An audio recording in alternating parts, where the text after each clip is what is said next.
नमस्कार. आपण ऐकतोय पुष्पाताई नाईक लिखित संत जनाबाईंचे सार्थ अभंग आणि त्याचा अर्थ. या पुस्तकाचं प्रकाशन केलेलं आहे आशिधा प्रकाशन, डोंबिवली. आज आपण अभंग घेणार आहोत 221 ते 223. प्रथम आपण 221वा अभंग ऐकूयात.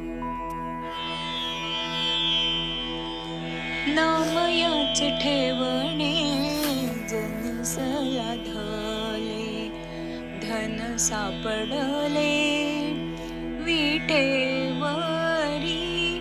धन्य माझा जन्म माझा वंश, धन्य विष्णुदास स्वामी माझा. कामधाम माझे विठोबाचे पाय, दिवस निशी पाहे हारवणी. माझ्या वडिलांचे दैवत तो हा पंढरीनाथ, तेने माझा अर्थ पुरविला. संसारीचे सुख निघे माझे चित्ती, तरीच पुनरावृत्ती चुकविल्या. नामयाचे जनी आनंद पै झाला, हृदयी बिंबला पांडुरंग. हृदयी बिंबला पांडुरंग, पांडुरंग. अर्थ: नामदेवांचं दासीपण जनीला लाभल्यामुळे नामदेवांची विठ्ठल भक्तीची ठेव जनाबाईंना लाभली आहे. विटेवर उभा असलेल्या विठ्ठल मूर्तीत साक्षात पांडुरंग हे आत्मधन तिला गवसलंय. आत्मधनाचा लाभ तिला झालेला आहे आणि त्यामुळे जनाबाईंचा स्वजन्म धन्य झाला. एवढंच नाही तर माझा वंश सुद्धा धन्य झाला आहे असं त्यांना वाटतंय. आणि विष्णुदास असलेला नामदेव, तिचे गुरु, तिचे स्वामी हेही धन्य पावले आहेत असंच ती म्हणते. तिचं दिवस रात्र एकच काम, विठोबाच्या चरणांशी राहणं, त्यांच्याच नामस्मरणात हरपून जाणं, तल्लीन होणं. यापुढे ती म्हणते की तिच्या वडिलांचं दैवत पंढरीनाथच होता आणि त्यामुळे धर्म, अर्थ, काम, मोक्ष हे चारही पुरुषार्थ जनाबाईंचे पूर्ण झाले. तिला ते गवसलेत. लौकिक संसारी सुखात जनाबाईंचं चित्त, मन कधी रमलंच नाही. जनीच्या हृदयात पांडुरंगाची छबी असल्यामुळे तिला खूप आनंद झालेला आहे. पुढचा अभंग ऐकूया 222वा. धन्य ज्याचे चरणी गंगा ओघ झाला, मस्तकी धरीला उमा कांते. ढुंडिता ते पाय शिणला तो ब्रह्मा, बोल ठेवी कर्मा आपुलिया.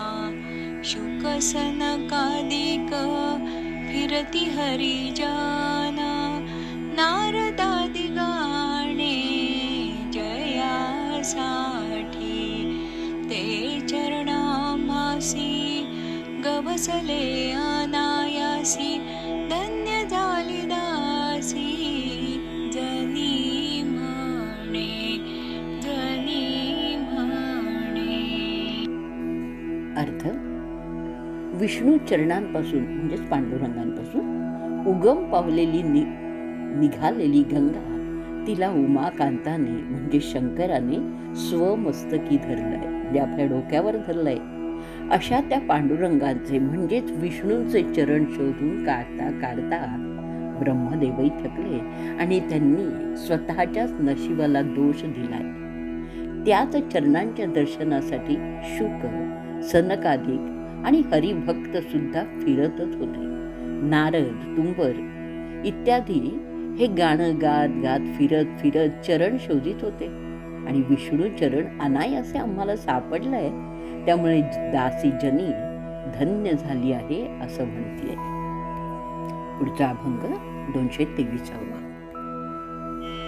नववीचा पदर आला खांद्यावरी, भरल्या बाजारी जाईन मी, हाती घेईन टाळ, खांद्यावरी विणा, आता मज मन कोण करी, पंढरीच्या पेठे मांडियले पाल, मनगटावर तेल घाला तुम्ही, जनी म्हणे देवा मी झाले येसवा, निघाले केशवा घर तुझे, निघाले केशवा घर तुझे.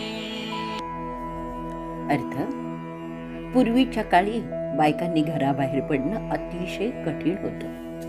अशा त्या कठीण काळात भक्तीसाठी लोक लाजही सोडली आहे.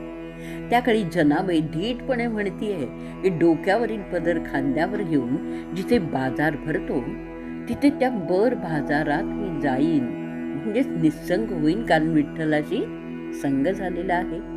जनाबाई म्हणतात की निस्संग झाल्यामुळे मी खांद्यावर विणा आणि टाळ हाती घेईन. आता मला कोणीही अडवू शकणार नाही. पंढरीच्या बाजारात माझं दुकान म्हणजेच पाल मी टाकतीये, थाटलीये मी ती पाल. आता मी परमार्थाच्या मार्गाला लागले असल्यामुळे लोकांनो तुम्ही मला निरोप द्या, म्हणजेच माझ्या मनगटावरच तेल घाला. जनी पुढे म्हणते की देवा मी आता व्यभिचारिणी झालेली आहे, लौकिक घर मी सोडलेलं आहे आणि पांडुरंगा तुझ्या घराकडे निघाले आहे ना, तुझ्या प्राप्तीसाठी तुझ्या चरणी मी येतेय. इथेच आजचा भाग आपण संपवणार आहोत आणि आपणही पांडुरंगाच्या चरणी जाऊया. जय जय राम कृष्ण हरी.